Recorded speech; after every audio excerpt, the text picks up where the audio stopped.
I'm thinking fraud, I'm thinking people creating a fake application. Maybe it has a bot involved in doing that creation of application, especially with two-year institutions, so that they could get an email address created. So now I've got this valid email, and I can use that to get some free Amazon Prime. Or maybe now I've got a pool of email addresses I can go sell. But what we're hearing about now, people are using the fake application not to just fake apply.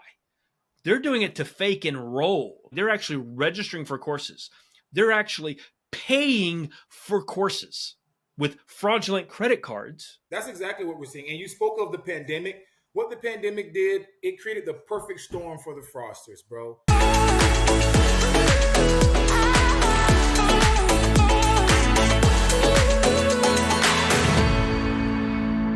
Greetings, everyone. Welcome to another episode of CRMprov. I'm your host, Mickey Baines.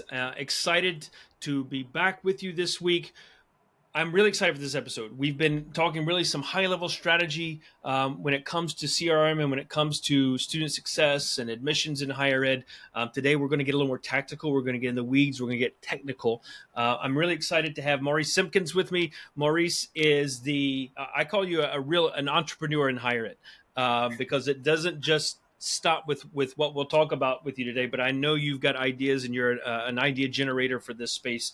You're the CEO of AMSA Connect, and you're the president and principal consultant of Simpkins and Associate. You spent most of your career in higher education.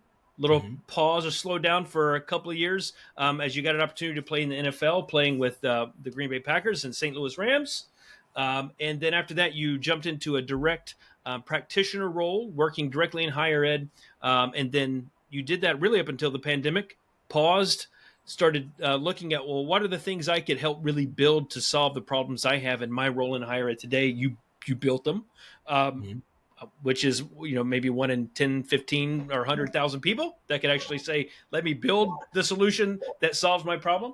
And from there, you've really grown out your company, and you've got 2 products on the market now in higher education. One is the AMSA Connect product for data integration. We'll talk about a little bit about, and then you have another product called SAFE, which I really want to spend some time talking about, which is focused on your or maybe I would say fraudulent applications and other uses of fraud in higher ed, and how we can help find that, track it, and prevent that.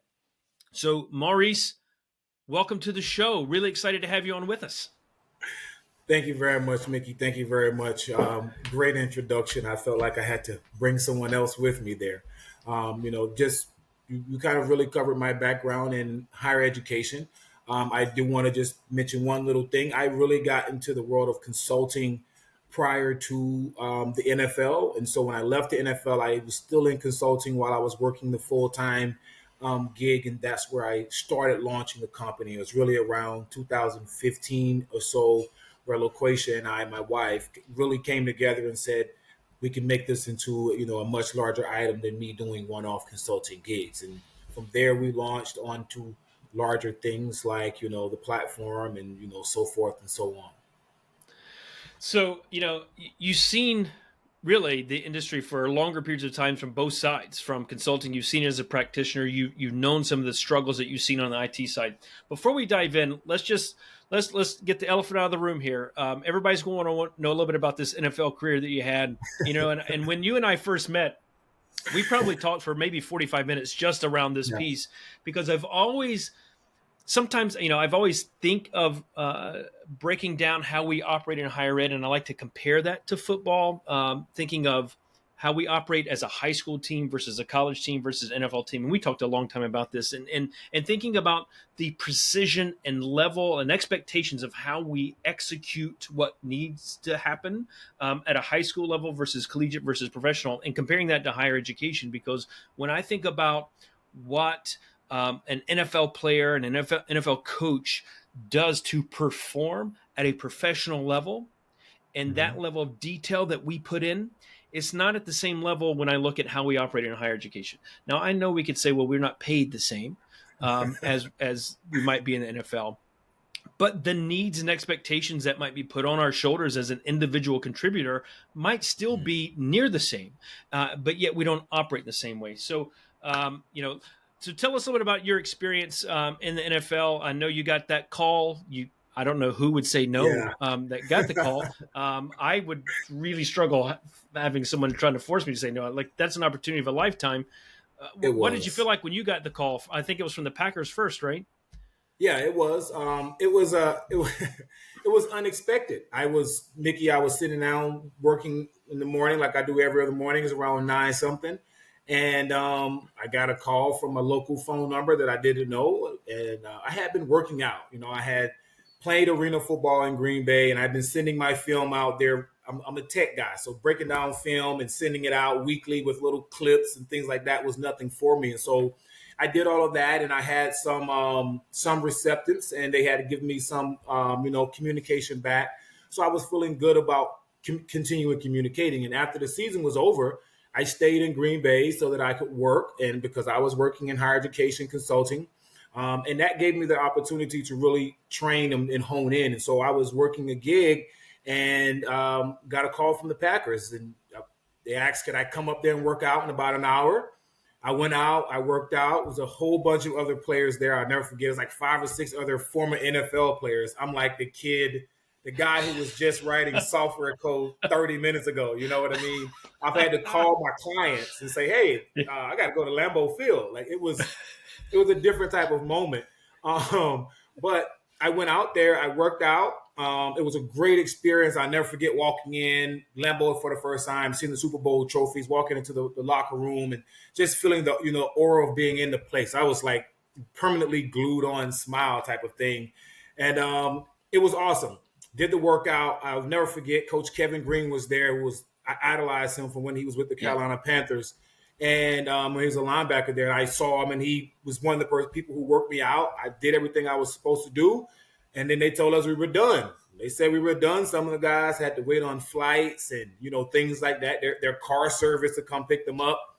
I jumped back in my car, I drove back to my apartment in Green Bay, and I reopened my laptop, called my mom, and said, "Hey, they're not signing me right now." And she said, "Well, what are you going to do?" I said, I'm going back to work. I just opened my laptop and I started back doing what I was doing. I called the company, told them that I was going to be going back to work, and it was like a couple of hours later, Mickey, that Ted Thompson called me and was like, "Hey, you're pretty much." I was out of town, but I was calling to tell you you're going to be the newest member of the Green Bay Packers, and I was the emotions, the craziness, the everything. I was still working. I was still Yeah. programming.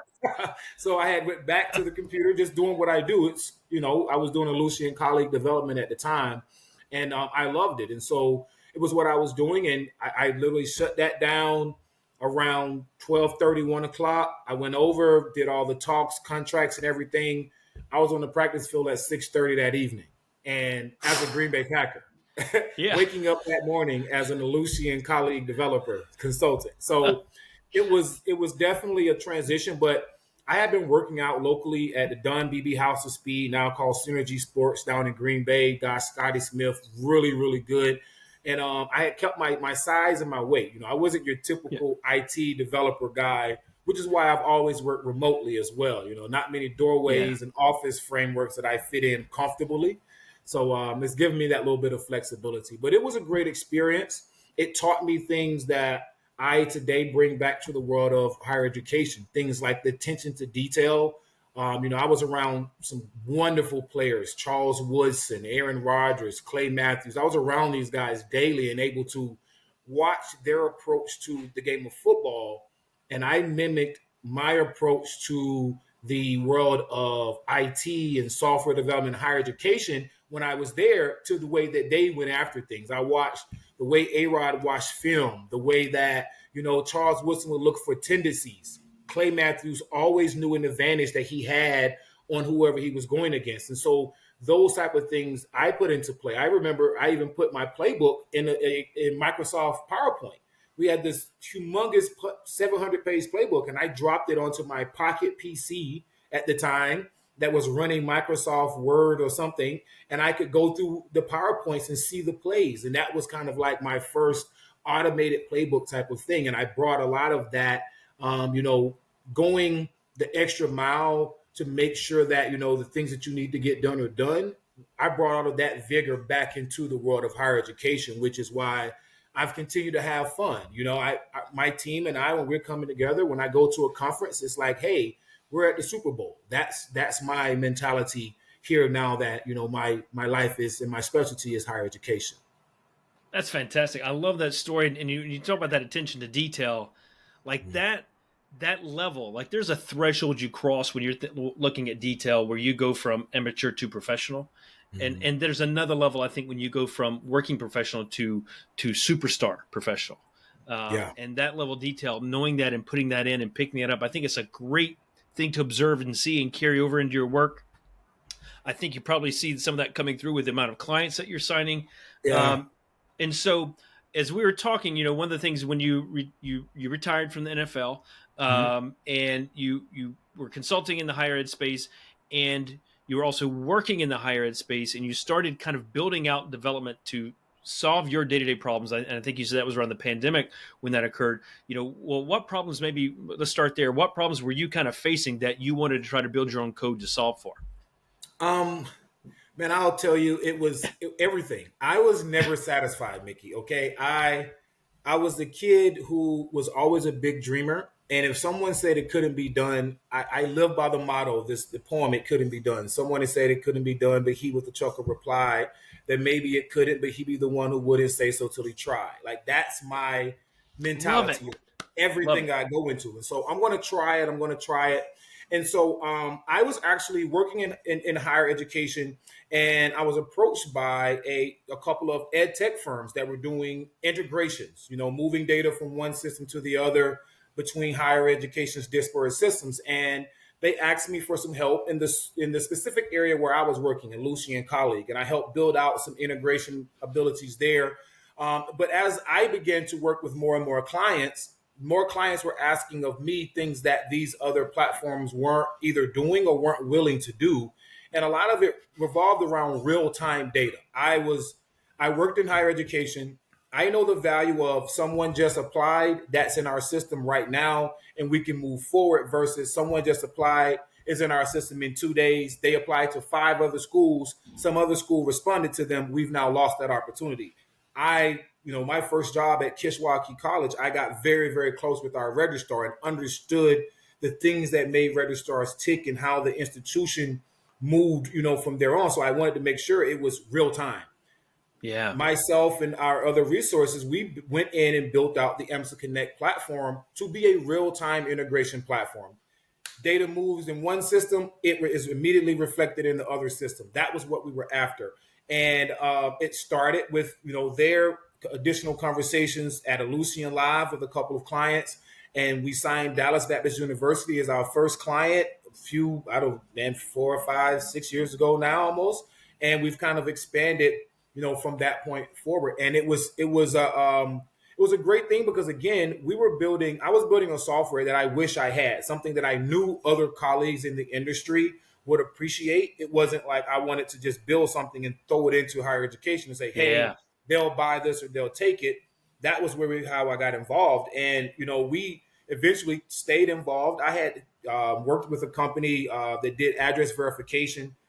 I don't like to say I hacked their setup, but I made it work in ways that it wasn't that they said it didn't work, and that introduced me to like a super infinity with data verification, data being correct. Because I mean, I'm middle aged now, but I've been in higher education since 2007. I was like fairly young. The youngest person in the room gets the grunt work. Here, do the cleanup. Here, do the cleanup. And so I had done many years of data cleanup, and I was like, what if we just stop the bad data from coming in?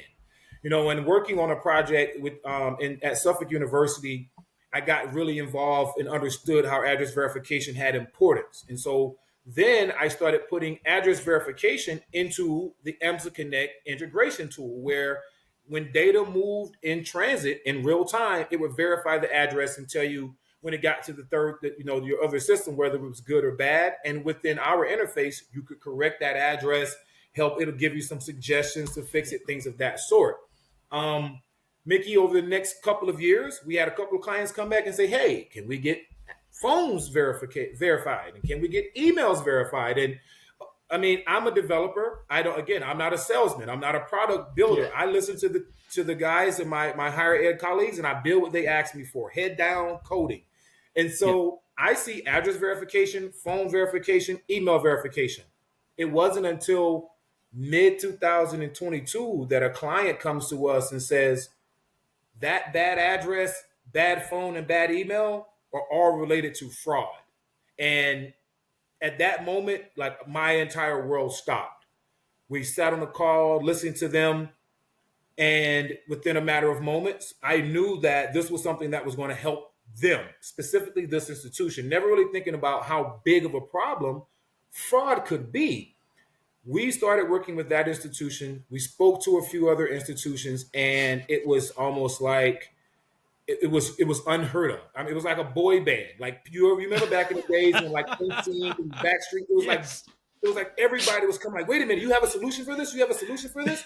How do you do it? How do you do it? And one of the things that we were able to leverage was we had years and years of bad addresses and phone numbers and emails and just data records that we were able to utilize to go to restructure our understanding of what was fraud and what was not and build the platform from there. So our system is only seeing higher education data.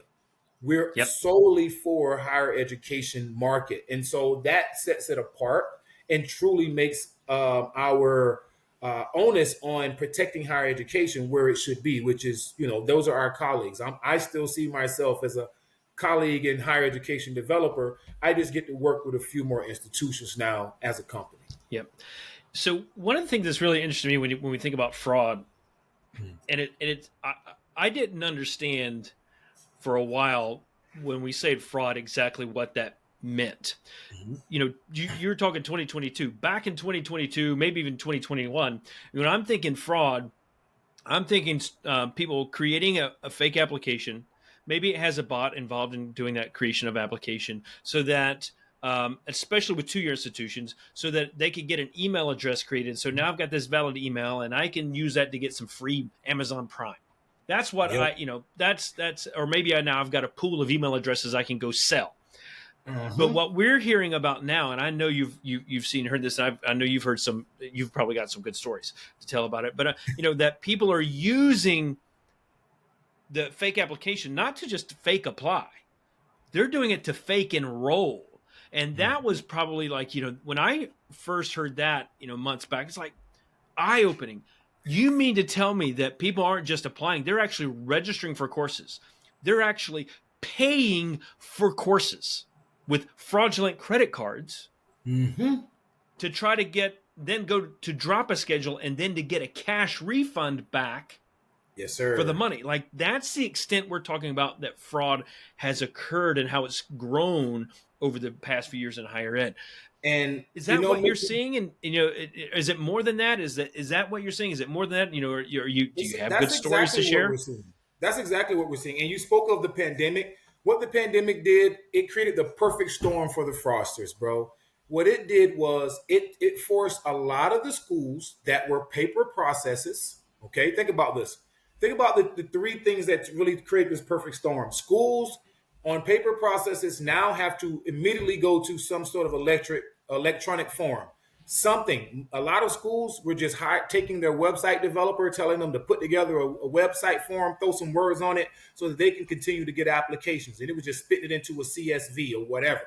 Yep. You got to think about. So that is the number one thing. Okay, we're now implementing this what we call information or transformation or informational transformation, technology transformation, all at one time.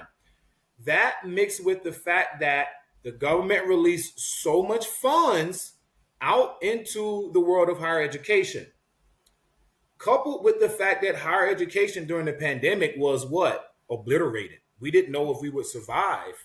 A lot of higher education institutions were trying to pivot, but they didn't know if they would survive. And so when after the pandemic, they started to receive what they thought were oodles of real applications, they were not going to be over scrutinizing them. It was like, wait a minute, we're going to make it. Higher ed wasn't forgotten about, but that was when the fraudsters were like, oh, this is a prime time. Higher education has always skirted those what I call the rules and the procedures from a governmental standpoint. There are so few things that are required of higher education institutions that private companies have to do.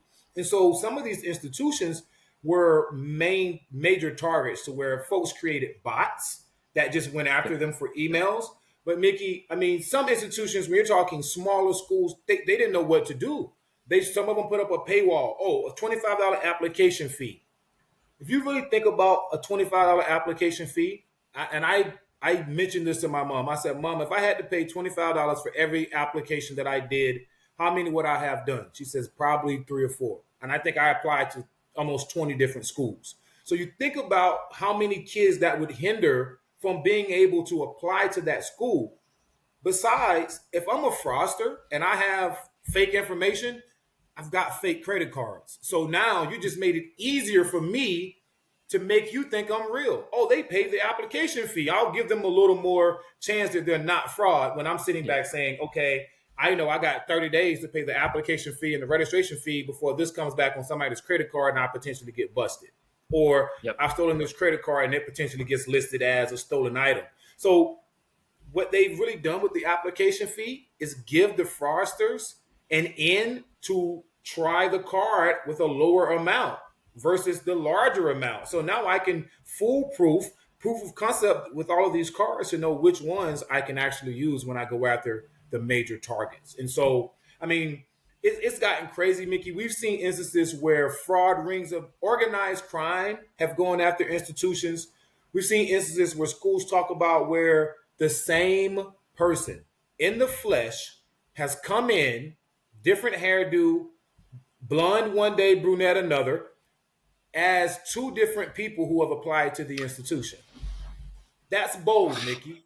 That's That's that's bold. bold. Okay, like That's one word you when could the use. parsons get that bold, you have to know that it's going to take a concerted effort to really stop them and try to, Wow. shut down what they're after. And they're not just after the school's money anymore. We have some where schools. We just met with an institution. They have 9 consecutive semesters of what they call wonky enrollment, where students may register for 3 or 4 classes, but they've been dropping every class for consecutive semesters. And I said, if someone is able to go in the system, can you tell me if any of these people will qualify for loans? They said, yeah. I said, then what you probably have is a list of stolen identities, and these people are getting these loans in these people's names and now living the life off of the loan money, which Yep. happened at an institution that we talked with at a conference a couple of years ago. They said, hey, we had a guy who was buying a house after getting married, comes to us and found out he has $18,000 in debt to our institution and 30 some thousand dollars in loans. He never even went to college. He was a tradesman. And so these things Wow.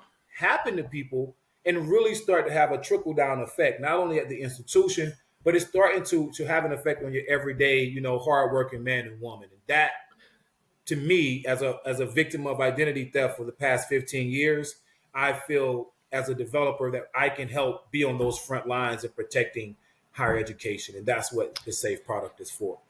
And so with Safe, you're implementing that so it's taking that person verification, address, phone, email. It's taken to another level. So it's looking to find and stop those people applying fraudulently before they get to that point. Oh, yeah. Of completing application or completing an enrollment process, is helping Mm-hmm. capture them and pull them out.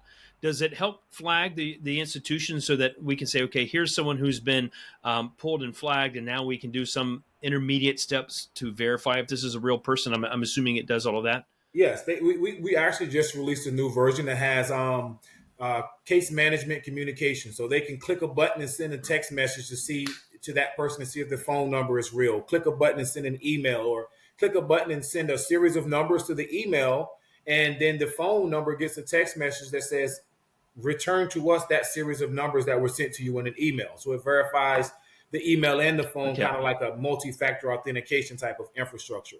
And so that's perfect. really where we're kind of focusing to make sure that we're continually to stay on that front line beside those clients who are having those fraud attacks. That's fantastic, because it's so needed in this space. I'm hearing from schools as recently as the last couple of months where they might be getting over 2,000 fraudulent applications in a weekend, Mm-hmm. over a single weekend. That's a huge amount of fraud to have to sort through, and the amount of time and effort you just have to spend to kind of weed through all this information and figure out what's real and what's not, because don't want the fraud, but you also don't want to lose real people that have an interest in your institution. And it's so critical for an Well, engagement purpose to have something that helps solve that problem. think about those schools, Mickey, especially those. I got my start in community college. Okay, a guy took Yep. a chance on a football player to work at a community college. So community colleges are, when I say near and dear to my heart, they really are near and dear to my heart. So you have these community colleges who are just getting thrashed with fraud. You work at a community college. You already are probably working to the max. You get a break over Christmas, Thanksgiving, whatever. You want to relax. You want to kick your feet up, enjoy your family. That's the time that the fraudsters are just coming in and having a playground. And so Yeah. normally you may have automated processes. Okay, for this entry level class, we have no more than 15 people per class. Well, if you get 500 applications for that class, or people who apply and include that class over a series of a break, now you've begun starting to create automated additional versions of that class. So now you have so many people registered that you've eventually ended up with 10 versions of that class, only to get into the first couple of weeks of school and found out there are 3 real people registered in every class instead of the amount that you thought would be registered in every class. And so And now that, right, it that's throws a off horrible feeling, everything. right? As a registrar, that Mm-hmm. I've got all these classes, I've got adjuncts on contract to teach, and no Exactly. one's in the classes because they're all fraudulent. That's 1, 2, maybe 3 people. And it trickled down. You have a facility. So many people are involved in doing these things. And again, I've sat in there in the IT department of a higher education many different times and seen these things happen. I'm like, I want to be able to give some relief to everyone. We've met with some institutions yeah, where their police force has been in because they've had fraud so big that they've had to involve outside police investigations to help them identify and get ahead of this. And so it's across the board: small schools, large schools, private schools. It's not really mattering right now. They're trying to get after it any way they can, and the fraudsters and scammers don't really care who it is that they're going after. yeah. Well, it's a real problem. Safe is a good solution for it, Maurice. I think we'll pause here. Thank you so much for coming on and chatting with us, sharing your story, sharing your solutions. Okay. And I'm sure when you're first building out AMSA Connect, coming from the colleague side, that was just what 3 or 4 hours of time developing something, and just a couple of snaps, and it was ready to go. Because colleagues so easy to integrate with. You Yeah, when we were just building snap out your the poly, fingers. yeah, it was quick. Now the Yeah, platform took me yeah, and Nebby Halimariam a good little while to build the platform, yeah. but connected to the infrastructure was, because I have been in there so long, so we knew Yep. it so well. Well, I know a lot of folks on that colleague student information system. That real-time integration is a big challenge for a lot of people. So thank you for bringing something to the space that helps address that, and not just colleague, but other tools as well, for sure. Yeah. But colleague's one of those. So Maurice, thank you so much for joining us, folks. If you want to connect with Maurice, you can find him online and LinkedIn. AMSAconnect.com is the site to learn more about his products. Maurice, as always, thank you so much. Greatly appreciate you joining us on CRMprov.